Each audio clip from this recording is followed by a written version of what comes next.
આમોદનગરમાં છેલ્લા 24 કલાકમાં રખડતા શ્વાનોએ 4 બાળકોને બચકા ભરી લોહી લુહાણ કર્યા. તો આમોદનગરમાં રખડતા કૂતરાઓએ વિસ્તારમાં રમતા બાળકો પર હુમલો કરી લોહી લુહાણ કરતા માતા પિતા પોતાના બાળકોની સુરક્ષાને લઈને ભયભીત બન્યા હતા.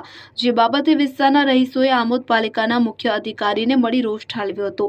વહેલી તકે રખડતા કૂતરાઓ પકડવા માટે માંગ કરી છે. તો આમોદનગરના અલગ અલગ વિસ્તારમાં રખડતા કૂતરાઓએ વિસ્તારમાં રમતા બાળકોને બચકા ભરી લોહી લુહાણ કર્યા કે જેથી બાળકોને આમોદ સામૂહિક આરોગ્ય કેન્દ્ર ખાતે લઈ જતા સારવાર આપવામાં આવી. ત્યારબાદ 2 બાળકોને વધુ ઈજાઓ થવાથી ભરૂચ સિવિલ ખાતે ખસેડવામાં આવ્યા હતા. રખડતા કૂતરા કરડવાની ઘટનાએ લઈને સમગ્ર વિસ્તારમાં ભયનો માહોલ ફેલાયો હતો.